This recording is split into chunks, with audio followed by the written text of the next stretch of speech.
When I realized my entire family had drained my $200K trust fund behind my back, I didn't scream. I started planning how to ruin them quietly. If you love wild paybacks, smash like and subscribe for part 2.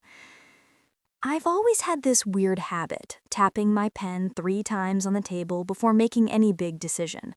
That day, I tapped until my knuckles hurt. My uncle's casual phone call had left me cold.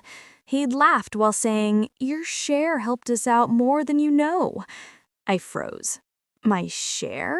Helped who? I didn't remember agreeing to help anyone. That night, I logged into my bank account, my heart hammering so hard I could hear it. The screen loaded slowly, almost like it knew what was coming. When I saw the balance, my stomach flipped. 0. Not low, not smaller than I expected, completely drained. This wasn't just bad luck. The trust fund was supposed to be untouchable until I turned 30. My parents had promised. It was meant to be my safety net. A house, a business, maybe even my kids' future education. The next morning, I asked my mom about it. She avoided my eyes, fiddling with the dish towel in her hands. "Family emergencies come first," she said softly. What emergency could be worth $200,000? I couldn't sleep that night. My room felt suffocating. The ceiling fan's soft hum was suddenly the loudest thing in the world. I opened my laptop and started pulling every statement, every bank alert I had ignored for months. Each withdrawal told a story, and it was uglier than the last. Wire transfers, checks, all signed with my father's name. Then I saw my cousin's name appear on 2 of them, then my aunt's. My pulse thudded in my ears. This wasn't one emergency. This was a coordinated effort. They had been draining the fund slowly, like bleeding an animal. At dinner the next day, I sat there quietly, pushing rice around my plate, while everyone laughed about my cousin's new car. I couldn't stand to look at him. Pen tap, pen tap, pen tap. I decided then I wouldn't confront them yet, not until I had proof. If I was going to take them down, I couldn't walk in empty-handed. But what would I even do with the truth once I had it? I spent the next week gathering evidence. I went through old files in the study, the smell of dust and paper filling my nose. I found 6 things that wouldn't let me sleep. 1, my dad's signature was forged on at least 2 withdrawals. 2, a transfer went to an account under my cousin's fake business name. 3, my mom had sold my grandmother's ring without telling me. 4, my brother, who was broke, had just bought a brand new car. 5, my aunt kept calling someone she wouldn't name late at night. 6, a folder labeled "Final Plan" sat on my uncle's laptop. I didn't open it yet. My hand hovered over the mouse, my pen tapping so loud it made the table shake. I wasn't ready. Why would my family need a final plan, and what did it have to do with my money? I decided to test the waters. I asked my cousin about the car, feigning curiosity. He smirked. "Sometimes you have to take what you deserve," he said, leaning back in his chair. The words burned. That was the moment I knew this wasn't a mistake. It wasn't an accident. They believed they were entitled to my money. I stayed quiet, nodded like I agreed. Inside, my stomach turned. I made a list that night. Every single person who touched that money. I circled the names in red ink. If they wanted to play dirty, I could play cleaner. But what would hurt them most? Losing money or losing face? I started small. I printed one of the forged documents and slid it under the family lawyer's door anonymously. 2 days later, my dad was pacing the house, arguing with my mom behind closed doors. It wasn't a confession, but it was the first crack. Then I opened that folder on my uncle's laptop. My chest went tight. They were planning to move what was left of the trust into a foreign account, permanently cutting me out. I had 1 week before it was gone forever. I closed the laptop and sat back, breathing hard.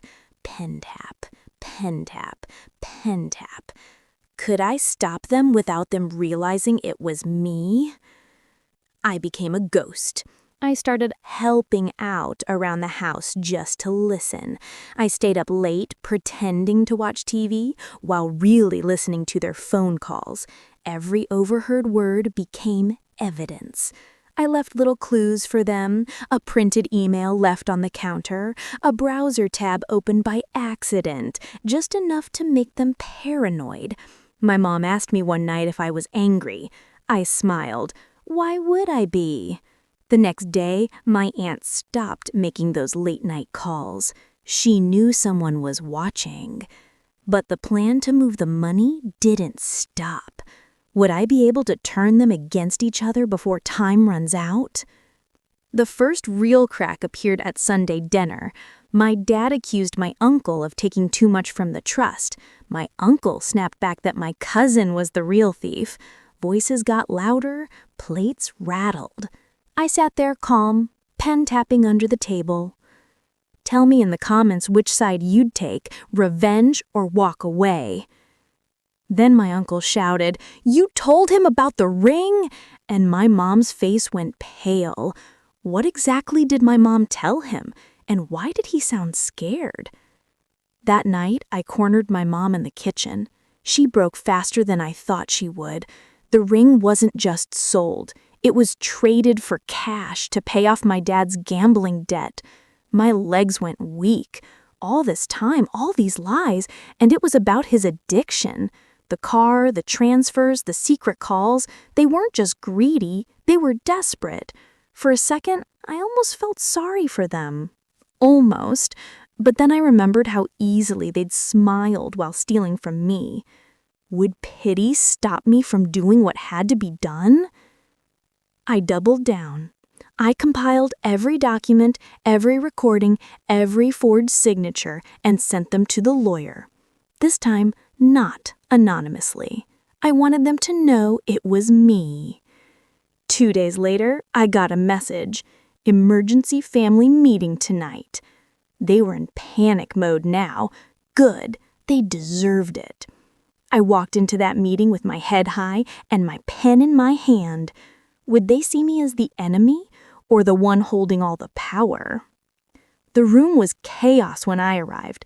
My cousin was shouting, my aunt was crying, my dad and uncle were on opposite sides of the room glaring at each other. It was everything I'd hoped for. I stood there silently until they all noticed me. Then I spoke. "You're all fighting over my money, and I have proof." The silence that followed was almost sweet. But would they confess, or would they try to flip this back on me? They tried to gaslight me, said I was ungrateful, said I should thank them for using my money to save the family. So I told them the truth. The lawyer had everything. The documents were already filed. By tomorrow, there would be a civil suit. The looks on their faces were better than I imagined. Then my mom whispered, barely loud enough for me to hear, "You don't know what you've started." What exactly did she mean? The next morning, the lawyer called. "3 of your relatives have already turned on each other," he said. "This is going to court." I smiled, tapping my pen 3 times. Justice had begun. But then I opened my email. A single message waited. No name, no subject, just a line of text. "Stop digging or you'll regret it." Someone else was involved, someone I hadn't uncovered yet.